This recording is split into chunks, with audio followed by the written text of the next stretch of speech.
कि 2024 समाप्त होने के पहले हिंदुस्तान का रोड इंफ्रास्ट्रक्चर अमेरिका के बराबर होगा। इतनी तेजी से सड़क निर्माण की बन गई 4 विश्व रिकॉर्ड। दोस्तों, माननीय प्रधानमंत्री श्री नरेंद्र मोदी जी के नेतृत्व में राजमार्गों का निर्माण कार्य इतनी तेज गति से और इतनी बड़ी मात्रा में हुआ है कि 4 बड़े वर्ल्ड रिकॉर्ड बन गए। जी हाँ, दरअसल भारत में पर डे 37 किलोमीटर की रफ्तार से सड़क निर्माण हो रहा है, जो दुनिया में सबसे ज्यादा है। उसी तरह बड़ोदरा के पास 2.5 किलोमीटर लंबी 4 लेन पक्की चमचमाती सड़क का निर्माण सिर्फ 24 घंटे में कर लिया गया है, जो स्वयं एक विश्व रिकॉर्ड बन चुका है। उसी तरह राष्ट्रीय राजमार्ग 52 के सोलापुर, बीजापुर, खंडपुर महज 21 घंटों में 26 किलोमीटर लंबी सिंगल लेन बिटोमिन रोड बनाकर वर्ल्ड रिकॉर्ड बनाया जा चुका है। वहीं गुजरात में दिल्ली बड़ोदरा एक्सप्रेसवे पर 100 घंटे में 50 किलोमीटर सिंगल लेन की सड़क पर सबसे अधिक मात्रा में सघन कोलतार बिछाकर वर्ल्ड रिकॉर्ड बनाया गया है। बुनियादी ढांचे पर इतनी तेजी से हो रहे काम का ही नतीजा है कि आज भारत देश वन ऑफ इंफ्रास्ट्रक्चर बन गया है। लेकिन मैं आपकी जानकारी के लिए बता दूं कि आजादी के पहले भारत में केवल 21,378 किलोमीटर का ही रोड नेटवर्क था। फिर भी पिछले साल 2023 में चाइना को पीछे करते हुए इंडिया वर्ल्ड का सेकेंड सबसे लार्जेस्ट रोड नेटवर्क का देश कैसे बन गया। Building a nation not just roads, कुछ इस प्रकार के स्लोगन के साथ पिछले 2 टिकेट्स में इंडिया ने एक अलग ही मुकाम हासिल किया। लेकिन दोस्तों, क्या आपको पता है कि इंडिया में इस हाईवे रेवोल्यूशन की शुरुआत कहां से हुई और हमारे देश को इतने हाईवेज की जरूरत क्यों आन पड़ी। और सबसे बड़ी बात की नितिन गडकरी जी का इस हाईवे रेवोल्यूशन में कितना बड़ा रोल है। तो दोस्तों, कुछ इस प्रकार के सवालों के साथ आज हम इस नए वीडियो में डिस्कस करेंगे और जानेंगे पूरी मामला कि आखिर है क्या। लेकिन उससे पहले वीडियो को लाइक करके शेयर जरूर करें और चैनल पर नए हैं तो चैनल को सब्सक्राइब करके बेल आइकन को दबाना बिल्कुल भी ना भूलें। तो चलिए आगे बढ़ते हैं।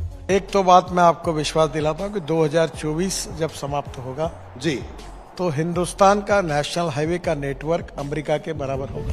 दोस्तों, किसी भी शहर की डेवलपमेंट का बेस होता है वहाँ के इंफ्रास्ट्रक्चर और रोड। इन सब से उस शहर के डेवलप या बैकवर्ड होने का पता चलता है। और दोस्तों, एजुकेशन, हेल्थ, इन्वायरमेंटल जैसे क्रूशियल फैक्टर भी उस शहर के इंफ्रास्ट्रक्चर पे या फिर रोड कनेक्टिविटी पे डिपेंड करता है। और दोस्तों, साथ ही इन सब से उन एरियाज में इन्वेस्टमेंट अपॉर्चुनिटी इंक्रीज होती है। और इन इंफ्रास्ट्रक्चर को बिल्ड करने का सबसे प्राइमरी फैक्टर है रोड या फिर हाईवेज, जिसके थ्रू डेवलपमेंट किसी भी देश के सबसे पिछड़े या फिर आखिरी कोने तक पहुंचाया जा सकता है। देखा जाए तो खराब रोड कनेक्टिविटी के वजह से इंडिया के लॉजिस्टिक कॉस्ट हमारे देश के जीडीपी का 14 to 15% हिस्सा कहलाता है, जबकि डेवलप्ड नेशन में ये कॉस्ट 8% से भी कम होता है, जैसे कि यूएसए या फिर नीदरलैंड। दोस्तों, बेटर एक्सप्रेसवे और रोड कनेक्टिविटी लॉजिस्टिक कॉस्ट को कम करने में मदद करती है और कंट्री की इकोनॉमी भी मेजरली हाईवेज या रोड नेटवर्क पर ही रिलाई करती है। और अगर सरल भाषा में कहा जाए तो हाईवेज इंडियन इकोनॉमी का डोमिनेटिंग सेगमेंट है और ये इंडिया की जीडीपी में मोर देन 3.6% कंट्रीब्यूट करता है। और दोस्तों, इंडिया का 85% पैसेंजर ट्रैफिक रोड पर रिलाई करता है। और अगर गुड्स और ट्रांसपोर्ट की बात करें तो इंडिया में 64.5% गुड्स बाय रोड से ही ट्रांसपोर्ट की जाती है। दोस्तों, यही कारण है कि इंडिया में पिछले 2 डिकेड्स में हाईवेज और रोड डेवलपमेंट में ज्यादा ध्यान दिया है और इसका परिणाम हमारे और आपके सामने है। वैसे जानकारी के लिए बता दें कि जहां 2014 से पहले इंडिया में रोड नेटवर्क 91,287 किलोमीटर थी, वहीं 2022-23 आते आते ये रोड नेटवर्क बढ़कर 1,40,937 किलोमीटर का हो गया है। और इस इंफ्रास्ट्रक्चर रोड्स को इंडिया के हाईवे रेवोल्यूशन के रूप में देखा जा रहा है।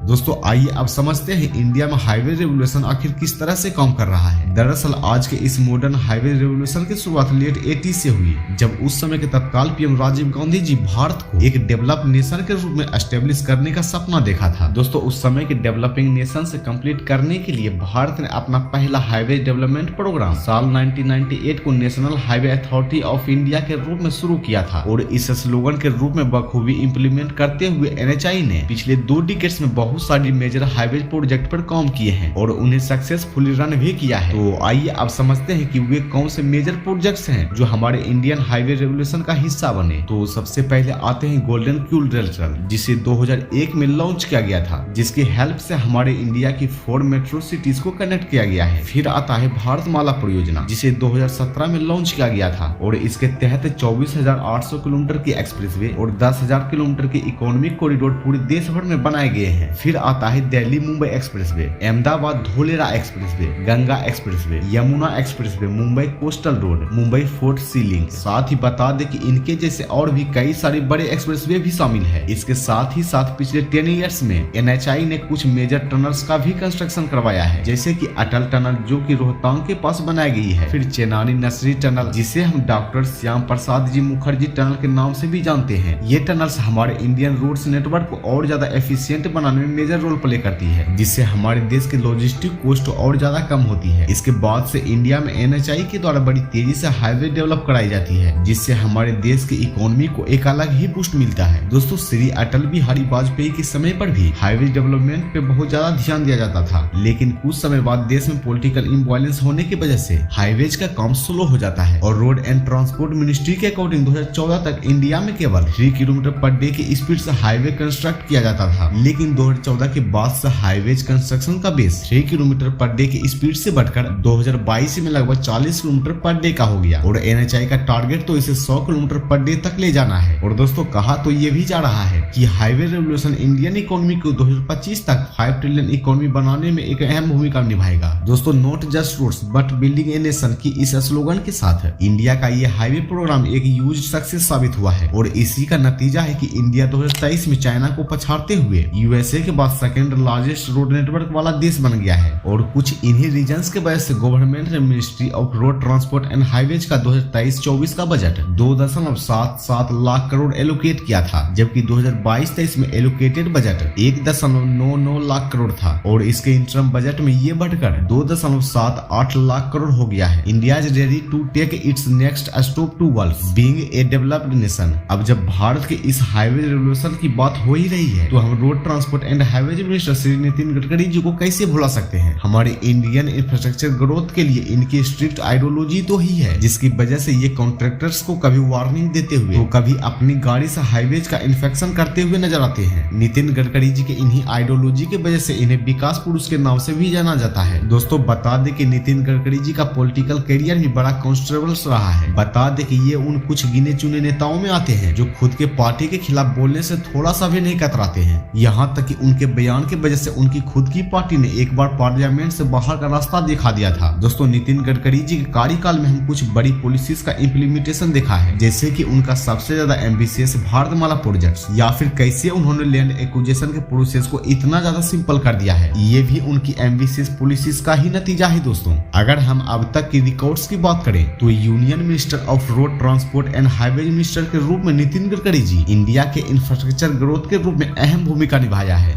मैं नितिन जयराम गडकरी जो लोकसभा का सदस्य निर्वाचित हुआ हूँ, ईश्वर की शपथ लेता। इनके 10 इयर्स में हमारे इंडिया के हाईवे रेवोल्यूशन को काफी ज्यादा तेजी मिली है, जिसकी वजह से हमारे देश की इकोनॉमी $5 ट्रिलियन तक पहुंच सकती है। और दोस्तों India is growing fine with 1,61,350 kilometre of highway steel days. So आज की इस वीडियो में बस इतना ही था। आई होप कि आपको ये वीडियो काफी ज्यादा इन्फॉर्मेटिव लगा होगा। सो ऐसे ही वैल्यूएबल कंटेंट के लिए हमारे चैनल को सब्सक्राइब जरूर करें। तो मिलते हैं फिर से अपडेट के साथ। Thank you, bye.